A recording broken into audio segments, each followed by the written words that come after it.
baru sadar ternyata karena sudah tropis dan mungkin sesantai itu, tapi ini penting karena kita memang sudah meraih. Itu gambaran umum, tentu teknisnya kita akan lakukan rapat lagi, ini rapat permulaan di depan publik dan Kabinet Bayangan melakukan konferensi pers di Jakarta, Senin 27 Juli 2026. Kelompok akademisi, pegiat masyarakat sipil, dan warga negara berinisiatif membentuk Kabinet Bayangan sebagai respon atas kondisi check and balance yang dinilai hilang terhadap eksekutif. Pembentukan Kabinet Bayangan bukan kabinet tandingan untuk berebut kekuasaan, melainkan sebagai sarana pengawasan dan penyusun alternatif kebijakan berbasis bukti, bekerja pro bono, dan bersifat non-partisan. Dosen saya menghadapi KPI yang sangat berat juga dari mohon Pak Menteri dipermudah untuk dosen gitu ya. Pertanyaan mengenai tadi pengadaan alutsista, memang kalau kita lihat rasa-rasanya seperti bukan hidup di Indonesia tapi di Ukraina begitu ya, karena kok pengadaan alutsista banyak sekali gitu kan. Sehingga kemudian kita bertanya-tanya, bagaimana sih persepsi ancaman yang ada di kepala elit kita? Apa sih yang dibayangkan gitu kan? Ancaman itu datang dari mana sih? Bukan karena kita misalnya kayaknya Singapura nih rese, terus ujuk-ujuk Singapura jadi ancaman. Padahal dulu kalau Pak Habibie kan bilang udah Singapura itu dikasih aja, pengungsi juga udah bingung begitu kan. Jadi hal yang pertama memang kami akan kaji adalah bagaimana persepsi ancaman di mata para elit kita. Apakah sudah cukup kita melakukan kajian? Apakah sudah cukup ada wargaming, skenario building, yang itu bukan cuma dilakukan oleh TNI atau Kementerian Pertahanan, tapi seluruh menteri yang terkait. Karena jangan sampai nanti ada ancaman yang sebenarnya bukan ditangani oleh militer, kemudian ditangani oleh militer, yang bukan ekspertisnya. Itu yang pertama. Yang kedua adalah, kalaupun memang ada ancamannya, tidak ujuk-ujuk membeli senjata. Ada beberapa opsi yang perlu kita kaji, misalnya, kita selama ini punya kapal selam. Apakah kita harus membeli misalnya submarine rescue-nya? Karena itu juga mahal. Karena waktu sebelum yang sekarang kita belum punya prioritas ke sana karena keterbatasan anggaran, ya sudah kita kerjasama dengan Singapura misalnya. Kalau ada kecelakaan, ada kedaruratan dengan kapal selam kita minta bantuan Singapura. Dan tahun 2021 kalau teman-teman ingat, bukan cuma Singapura yang menawarkan bantuan. Malaysia, India, Amerika, Australia banyak yang menawarkan bantuan. Dan ini kita bicara tentang kapal selam loh. Senjata strategis yang kerahasiaannya sangat kita jaga. Tapi kita bisa kerjasamakan. Jadi ada opsi membeli, ada opsi menyewa. Dulu di zamannya Pak Bung Karno kita pernah menyewa, dan ini juga satu hal yang dilakukan juga di beberapa negara karena tidak selalu kita akan membutuhkan kemampuan itu. Misalnya kita bayangkan skenario kita harus mengevakuasi ya Pak Menlu lebih dari 300.000 warga negara kita dari Taiwan misalnya kalau ada kedaruratan. Kan nggak mungkin kita dari sekarang udah mikirin kita perlu berapa kapal untuk gitu ya, mengangkut semua warga negara tersebut merepatriasi dengan aman. Jadi ada force multiplier yang bisa digunakan oleh kita, baik itu dalam bentuk misalnya ketersediaan pesawat komersial maupun kapal komersial. Dan juga jangan lupa diplomasi pertahanan. Kita bisa membentuk dinamika hubungan dengan negara yang kita anggap sebagai sumber ancaman gitu ya. Misalnya kita mengidentifikasi reverse dependencies seperti yang sudah dilakukan oleh teman-teman CSIS dan praktik yang umum dilakukan oleh Eropa. Ketika kita tahu kelemahan kita gunakan, ya. Dan yang terakhir mungkin tadi terkait dengan pertanyaan Mbak tadi mengenai apakah kita bisa misalnya membatalkan gitu ya, atau meminta pemerintah memikirkan ulang. Menurut saya bisa, karena apa? Misalnya, mungkin kita sekarang berpikir, kita bisa meningkatkan rasa aman dengan cara membeli senjata. Tapi kita lupa bahwa bukan cuma kita yang bisa beli senjata. Dan bahkan akses kita untuk teknologi senjata itu lebih terbatas daripada yang lainnya. Kenapa? Kita nggak punya aliansi. Kedua, kita mencoba diversifikasi ke barat, ke timur, terutama ke Rusia. Kemudian kita kena kaca dari Amerika Serikat. Sekarang dengan adanya kompetisi strategis semakin meruncing, supply chain itu terbelah bukan cuma supply chain secara umum teknologi, tapi juga pertahanan. Iya. Sehingga kemudian ketika kita mau membeli alutsista, kita harus benar-benar berpikir, pertama, kita beli dari siapa? Dan ketika kita membeli, jangan lupa ketergantungan kita pada penjualnya itu adalah semasa umurnya alutsista. Bisa 30, 40, 50 tahun. Dan jangan lupa masa hidupnya alutsista itu juga harus kita hitung biayanya berapa. Itu namanya biaya life cycle cost. Nah, pada webinar beberapa bulan lalu, kebetulan saya juga satu panel dengan perwakilan dari Batekhan membahas mengenai kenapa kita nggak menerapkan life cycle costing di dalam perencanaan pengadaan senjata. Dengan begitu kita tahu konsekuensi anggarannya pada jangka panjang. Kadang-kadang kita suka lupa bahwa beli alutsista itu bukan cuma biaya belinya, biaya maintenance-nya, operasionalnya, dan sebagainya. Sampai membuang pun itu ada biayanya. Nah, katanya beliau adalah itu ideal, tapi sayangnya belum bisa dilakukan.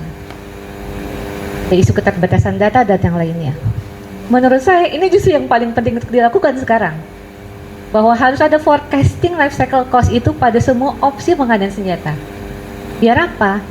Biar pemerintah itu punya cara pandang yang lengkap gitu ya, semua konsekuensinya. Jadi juga mungkin nanti bisa minta bantuan Pak Menlu untuk mengecek sebenarnya persepsi negara tetangga apa sih Pak ketika kita beli alutsista? Ketika kita menjadi pemilik rudal balistik yang pertama di era modern ini begitu ya. Vietnam kan punyanya udah yang jadul, yang Scott zaman dulu. Itu bagaimana sebenarnya persepsi negara-negara sekitarnya? Jangan-jangan dalam upaya kita mencapai keamanan untuk diri sendiri, kita bikin negara tetangga jadi merasa nggak aman. Inilah perlu kemudian kita berkoordinasi dengan kementerian lain dalam upaya untuk jangan sampai kita itu ketika membuat kebijakan kita nggak melihat dampak-dampak lain yang bisa ditimbulkan. Mungkin begitu ya Mbak jawabannya. Terima kasih teman-teman, terima kasih Mas pertanyaannya. Pertama soal reforestasi. Selamat sore teman-teman sekalian. Saya ingin mulai dengan mengatakan civis pacem para bellum.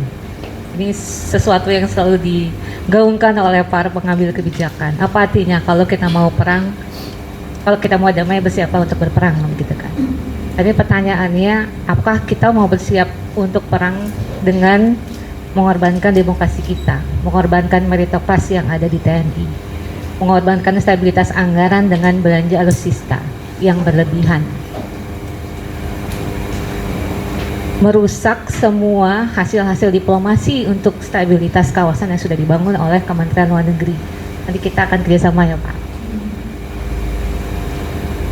Kementerian Pertahanan dimanapun di seluruh dunia butuh mitra untuk berpikir, untuk mendebatkan semua opsi-opsi kebijakan, karena kecenderungannya militer adalah sesuatu itu adalah ancaman dan harus diselesaikan dengan segera.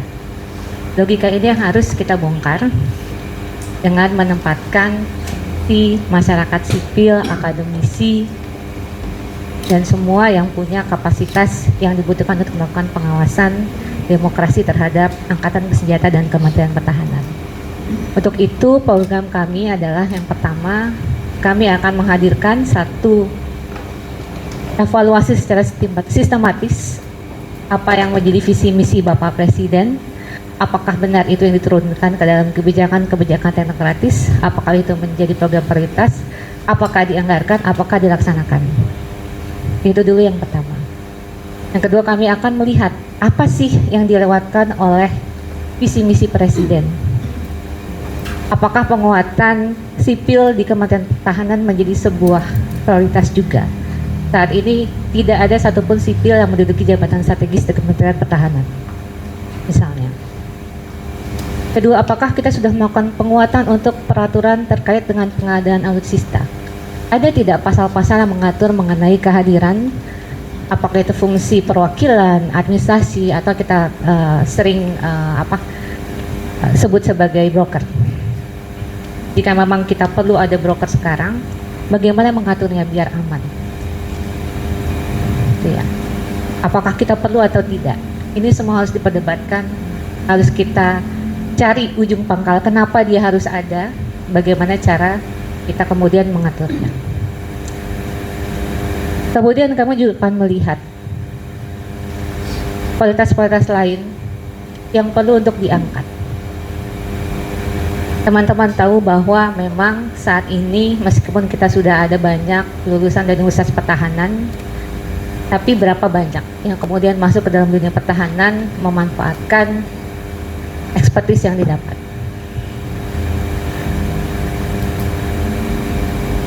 Dan harapannya adalah pengawasan ini akan berkelanjutan, bukan cuma hadir untuk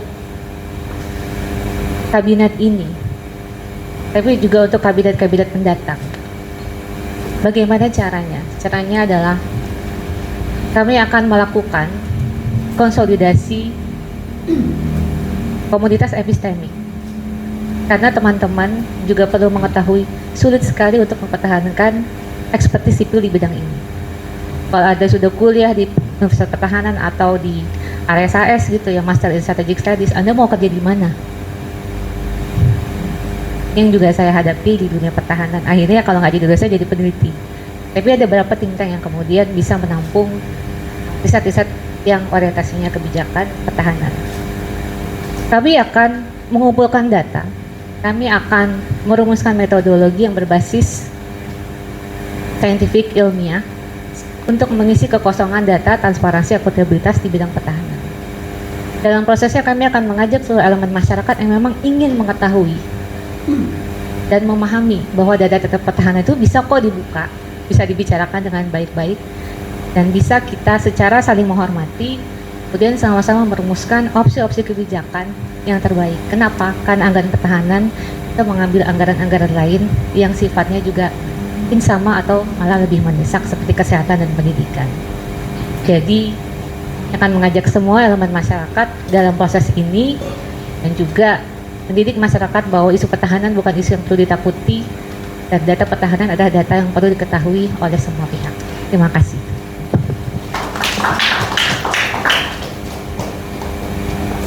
Terima kasih, saya Isnawati Hidayah. Di sini kami akan memberikan check and balance dan juga alternatif gagasan untuk pemerintah, terutama dari Menko Pangan, terus ada Kementerian Pertanian, ada Perikanan dan Kelautan, dan juga BGN, seperti itu. Ada satu hal yang polanya sama dilakukan oleh pemerintah Indonesia, yaitu tega dan mengusik nurani, karena mereka menggunakan dalih pemenuhan pangan, ketahanan pangan, yang menjadi mandat dari undang-undang sebagai justifikasi untuk melakukan deforestasi, pembuangan anggaran yang tidak tepat sasaran, juga legitimasi untuk peluang korupsi yang ada di Indonesia. Ada 3 program utama yang akan kami kawal seperti itu. Yang pertama adalah adanya makan bergizi gratis. Dan yang kedua adalah koperasi desa yang katanya sebagai rantai pasok pangan untuk Indonesia. Dan yang ketiga adalah adanya food estate yang merupakan program yang secara mandat negara itu melegitimasi adanya deforestasi yang besar-besaran seperti itu. Jadi kita semua harus tahu bahwa harapannya dengan adanya Kementerian Bayangan itu bisa memberi sedikit harapan untuk generasi muda kita bahwa meritokrasi juga bisa didengar, juga bisa memberikan pandangan baru, gagasan yang lebih berkelanjutan seperti itu. Bayangkan untuk adanya Kopdes, bahkan pemerintah memiliki impres ya khusus untuk PT Agrinas. Jadi ada privilege di bawah payung undang-undang atau legitimasi hukum untuk mereka membangun Kopdes di seluruh desa di Indonesia. Padahal Indonesia memiliki lebih dari 131.000 koperasi yang sudah beroperasi dan saat ini berjalan di masyarakat.